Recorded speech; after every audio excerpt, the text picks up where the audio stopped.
Once there was a little boy named Jacob who loved listening to music. When music was playing, it could change his mood and make him happy or sad or nervous or excited. Even when there wasn't any music playing, Jacob imagined music in his head, accompanying him throughout the day. When he woke up in the morning, he heard a little march as he got out of bed and went to go brush his teeth.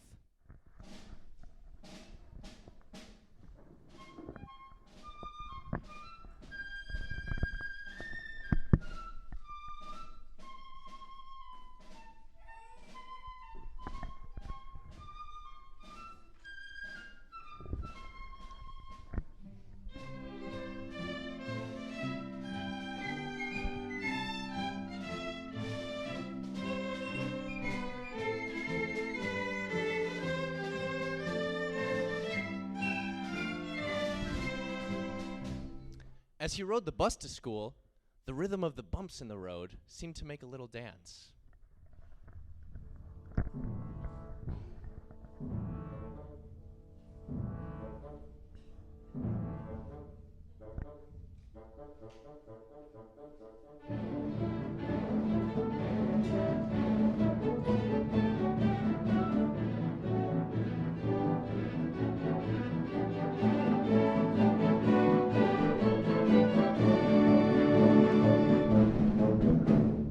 As he sat in school, listening to his teachers talk about ancient times and far-off lands, he imagined the music they might have heard.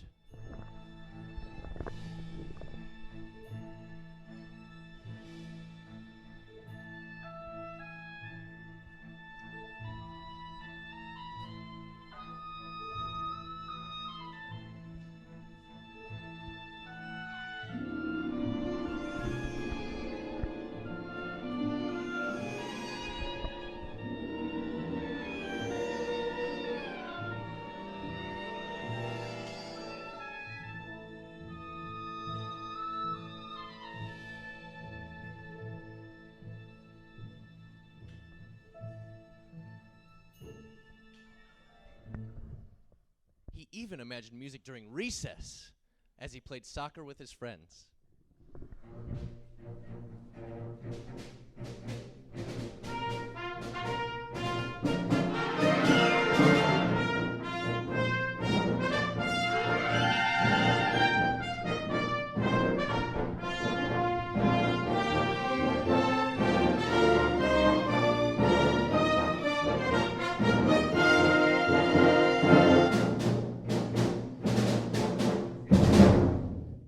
One day, an assembly was held at Jacob's elementary school where musicians came to demonstrate all the different instruments to the students. For Jacob, this was better than Christmas morning. Hearing the sounds of all the different instruments up close was like seeing the colors of the rainbow for the first time. He got to hear the strings, the violin,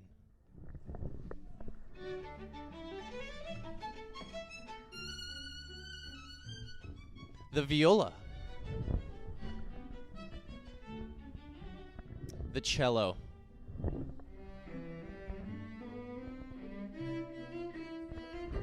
and the bass.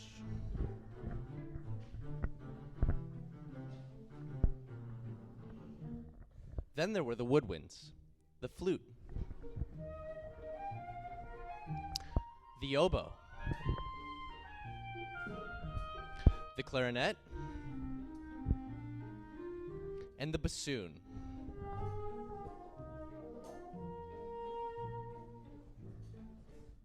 Next came the brass, starting with the trumpet,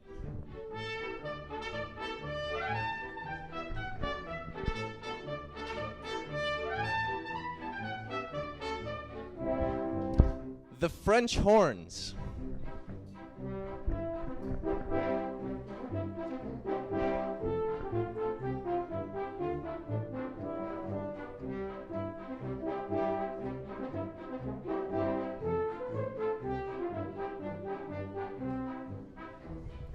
the trombones.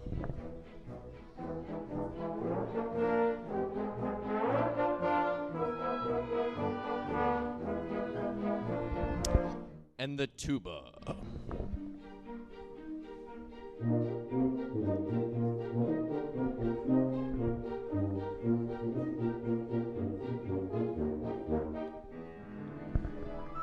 Then there was the piano.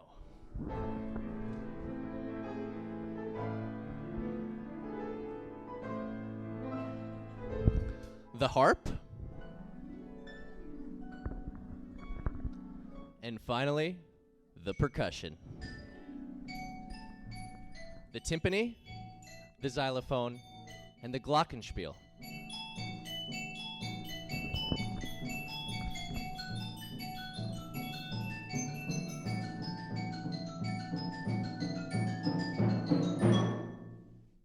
All the students at the assembly were very excited, and each of them decided which instruments he or she wanted to play. But Jacob could hardly choose. He thought each of the instruments sounded so special that he wanted to play them all. And so, Jacob studied many instruments, learning to play music by famous composers like Mozart,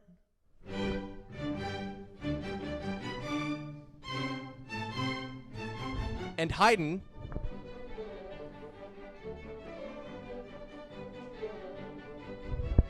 and Beethoven.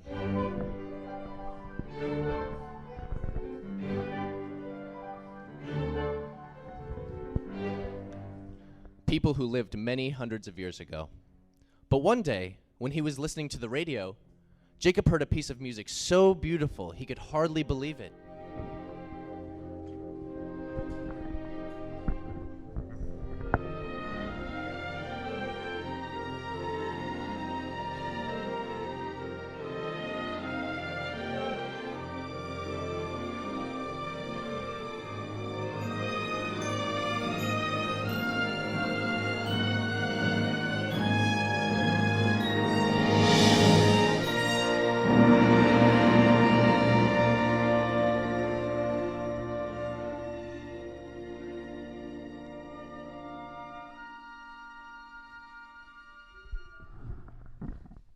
When it finished, the announcer said, "That music was written by the living American composer J.T. Dumaine." Jacob was surprised to learn that there were still composers alive and writing music today. J.T. Dumaine's music was so beautiful that Jacob realized he also wanted to write music. "I'm going to be a composer," Jacob said to himself. From that point on, when Jacob got home from school, before even doing his homework, he would rush to the piano and write down the music he had imagined during the day. At first, what he wrote didn't always match what he heard in his head.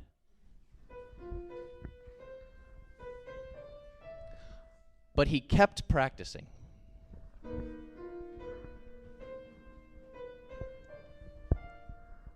Soon, the music Jacob was writing down sounded just like the music he heard in his head.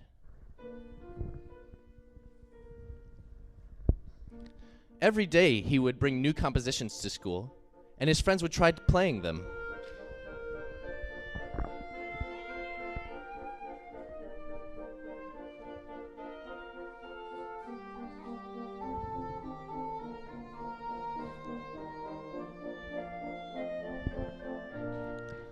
Just before he graduated from high school, he put on a huge concert with all of his friends playing in the orchestra. It was the world premiere of his grand symphony.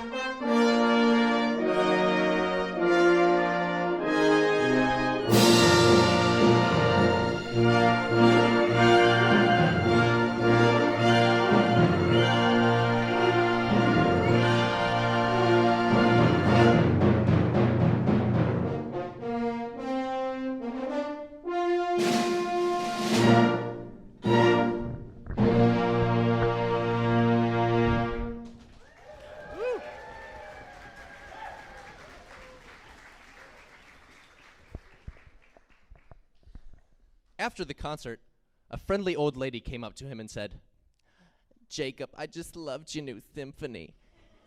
It was gorgeous. Tell me, what are you planning to do after you graduate from high school?" "I'm going to study music and become a composer." "Oh, that's just wonderful. Who are some of your favorite composers?" "Oh, Beethoven and Mozart. Oh, and of course, J.T. Dumaine." "J.T. the what?" "Oh, that's a living composer I know of." "Well, I'm sure that before long, we'll all be seeing your face on covers of CDs in the music store. Such a handsome young man." Jacob couldn't help but agree. And so, Jacob graduated high school and went to college to study music, sure that if he paid close attention and studied hard, he would become a great composer, just like his idols. Of course, the class Jacob had looked forward to the most was Music Composition 101. He was very nervous and excited when he arrived for class on the first day of class. An imperious old man with a white goatee and a black turtleneck sweater walked into the room, looking down his nose as he passed by the students. This was Dr. Dunkelbaum, the professor of composition. He was world famous as a composer of towering, difficult works. He was not known for his sense of humor. "Since you've all come to my class, maybe you think you know a thing or two about music. Let me correct you. You know nothing. And it is my job to teach you that you know nothing, and hopefully, once you have experienced pain and humiliation, you will be able to write something that might pass for music. Today, each of you will play one of your own pieces for me." "You!" "Me?" asked a terrified girl. "Yes, you. Play something for me that you have written." "Well, my name is Mindy Loverson, and the piece I'm going to play is based on a poem I wrote called My Friends, the Flowers." "First, I would like to read you the poem." "Enough already. Just play us your piece." Okay, here it goes.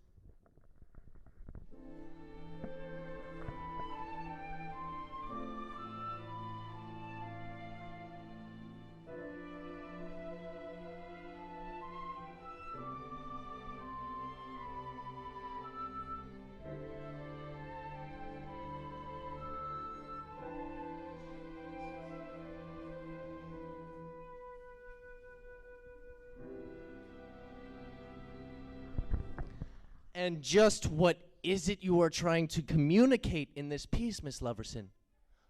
"Well, if I could just read you the poem, your music, young lady, must speak for itself. This music did not speak to me. It bored me. It bored your colleagues. In fact, the people halfway down the block were bored, and they don't even know why." "Who's next?" "You!" The professor pointed at a grungy young man with a scraggly beard, a flannel shirt, and an extravagant tattoo covering his arm. Okay, well, my name is Brody Jackson, and this song is called Jackanoid Apocalypse."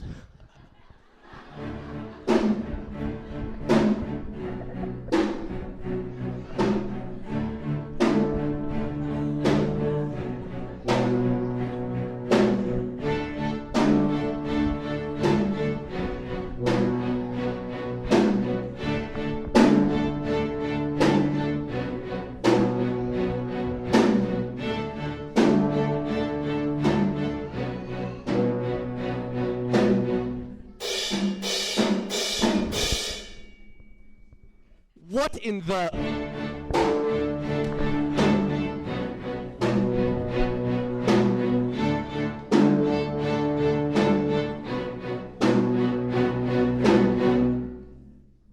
Is it finished?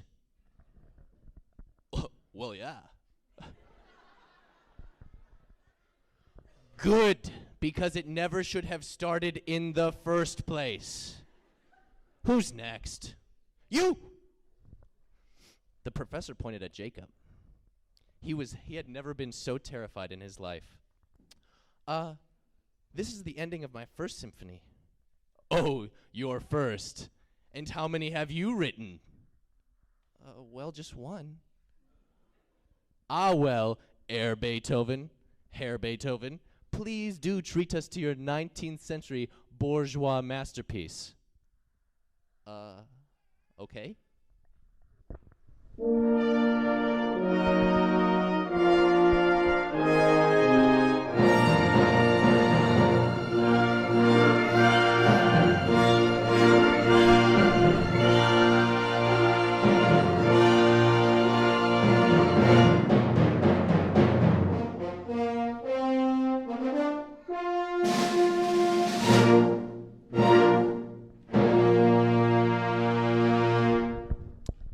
The professor sat still, shaking his head. I don't even know where to begin. In fact, I won't. You, in the corner, you're next.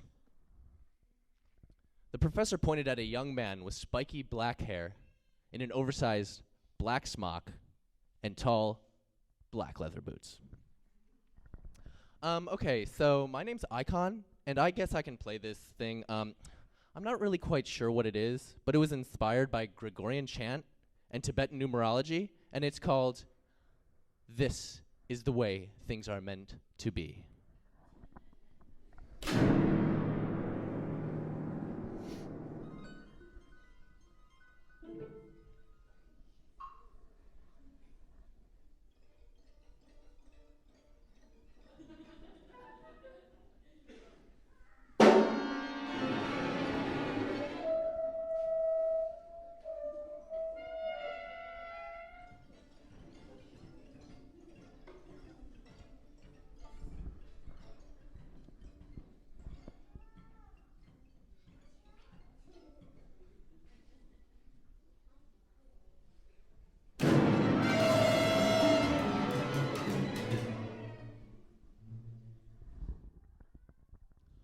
Finally a unique voice.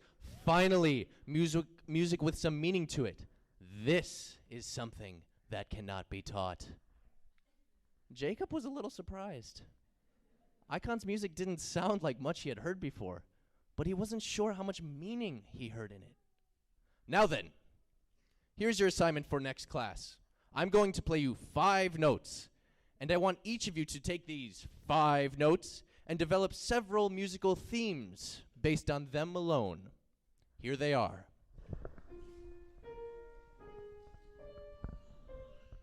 Did everybody get that? These 5 notes.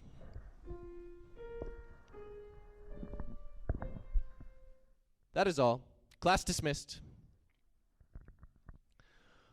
When Jacob got back to his room, he went online to see what he could find out about Icon and his music. It turned out that Icon had released not 1, but 2 albums already. Not only that, but there were hundreds of comments, tweets, posts, and likes about him on the internet. Jacob couldn't help but feel that he was way behind Icon on his path as a composer, and he started to worry that he would never catch up.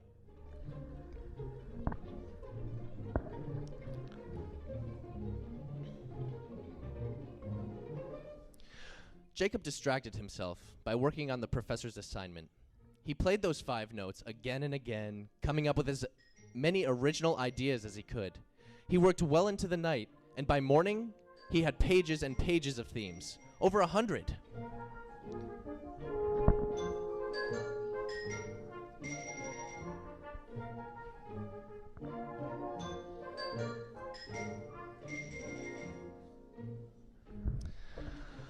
When the class met again, Jacob was sure his new themes would impress everybody, even his professor. In a rare moment of grace, Dr. Dunkelbaum asked if there were any volunteers. "Oh, I'll go," said Jacob, and he played them some of his new themes.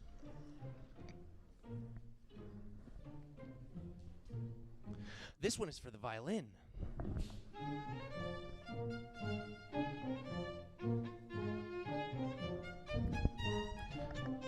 And this one's for the oboe.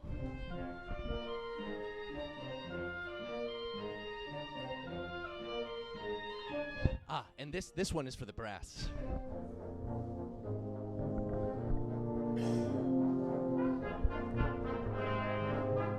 And this one's for the clarinet.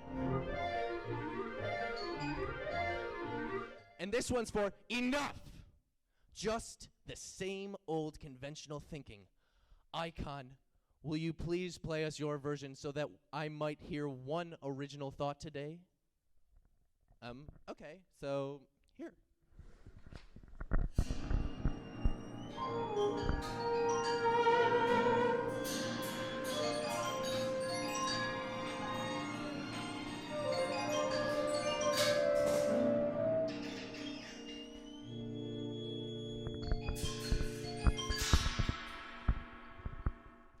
Icon, thank you for thinking outside of the box on this assignment and using your creativity. Once again, Jacob was stunned. Now then, I would like to make an announcement. Next month, there is a major competition for young composers being held in New York City.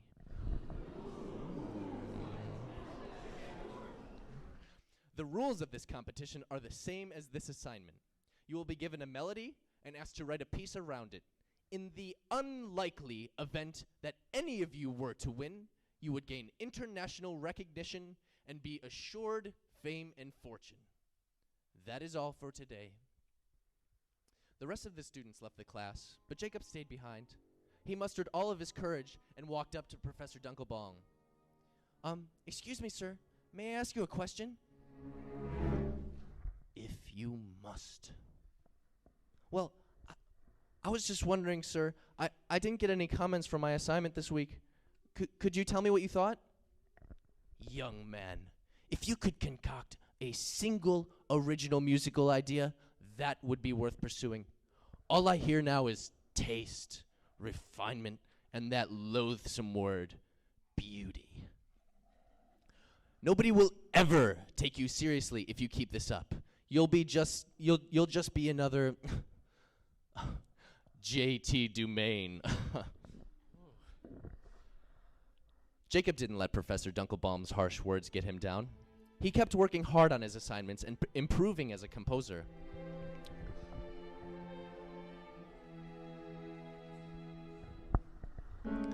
One month went by, and it was time for the big competition, which was being held in a large music school right in the middle of New York City.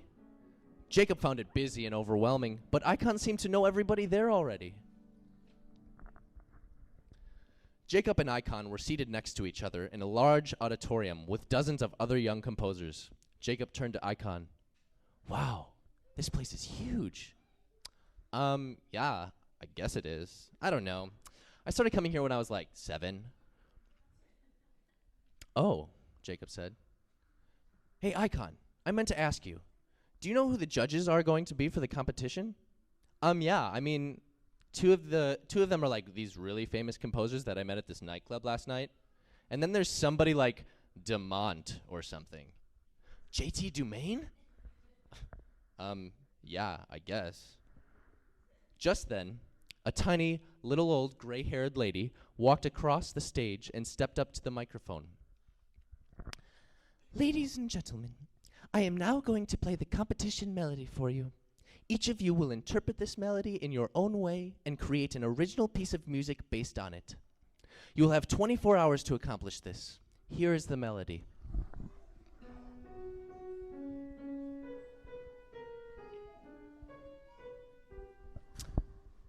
And here it is again.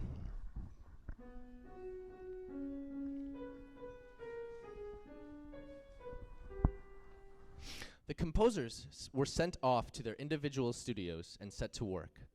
Jacob began playing around with the tune. Let's see. I could start with the melody and the piccolo.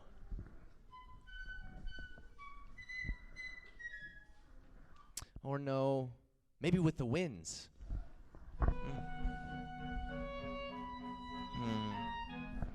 No, maybe something darker, like strings.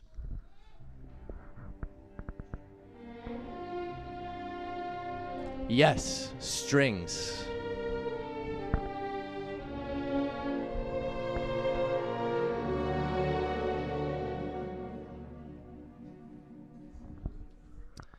then something softer for contrast. Maybe the harp? And the melody in the clarinet. No, the oboe. No, a duet for both. Yes, perfect.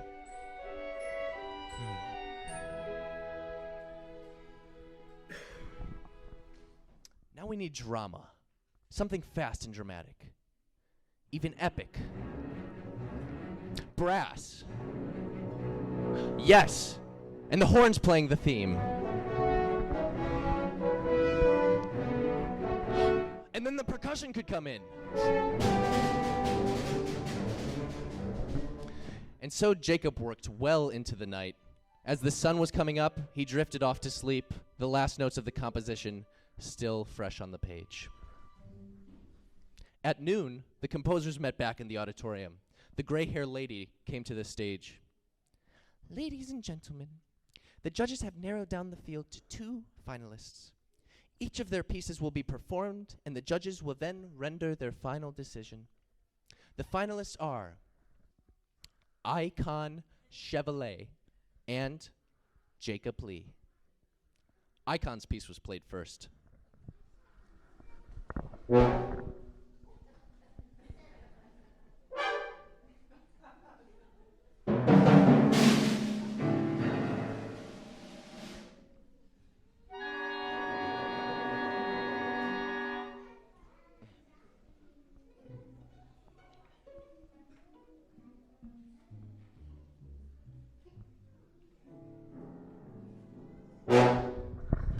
Icon had a self-assured grin on his face.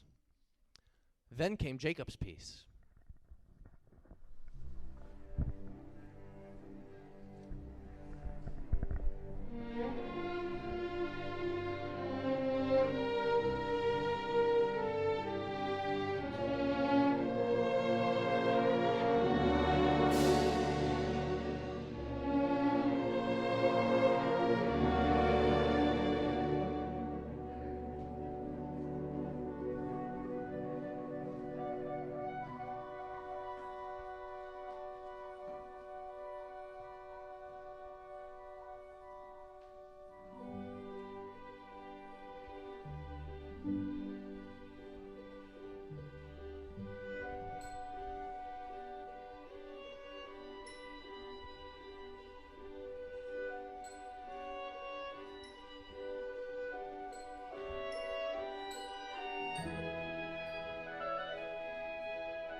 gray-haired lady returned to the stage.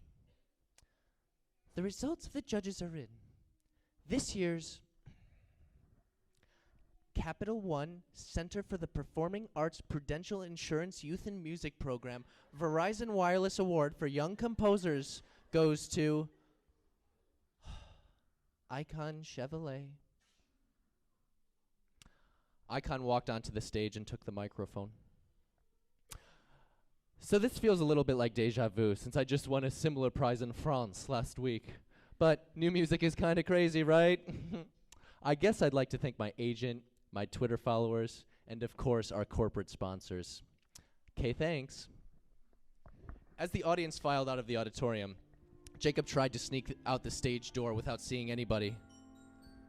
Maybe Professor Dunkelbaum was right, he said to himself. Maybe I wasn't meant to be a composer after all. As he was getting ready to leave this music school, the gray-haired lady from the stage came up to him. She had a smile on her face. Excuse me, Jacob? Jacob? What? Oh, hello. Jacob, I wanted to congratulate you on your fine work today. Well, I guess it wasn't so great or I would have won. Maybe so, but let me tell you a story, Jacob. Picture it, Manhattan, 1975. A concert is held featuring the music of two promising young composers. One a fresh-faced young girl from the Midwest, the other an arrogant, angry young New Yorker. At the concert, the audience goes wild for the first composer. But in the New York Times the next day, the critics love the second. He goes on to a brilliant career, writing the same lifeless, angry pieces over and over again. He has fans and admirers, but never any real friends. And what happened to the girl? The girl? Well, the first thing she did was cancel her subscription to the New York Times. But she kept writing the kind of music that she loved, and she taught a generation of young musicians. But she also made friends with artists, writers, and thinkers. She tended her garden and she lived a happy life, even if she wasn't famous. Jacob, that arrogant, angry young man was your teacher, Professor Dunkelbaum. And that fresh-faced young girl was me, Julia Thompson Dumaine. Julia Thompson. Wait, you're JT Dumaine? You've heard of me? Oh, of course, I love your music. She smiled. I'll tell you this, Jacob. Every time somebody tells me they love my music, I remember why I began composing in the first place. I have always written music that I like myself, that expresses something inside of me. I don't just write music I hope others will like or call great. Keep writing your own music, Jacob. And someday, when someone else tells you they love your music, you'll understand why you became a composer. She started to walk away, and then she turned back around. Oh, and by the way, Icon got 2 of the judges' votes, and you got 1. And from that day on, Jacob knew that he had become a composer.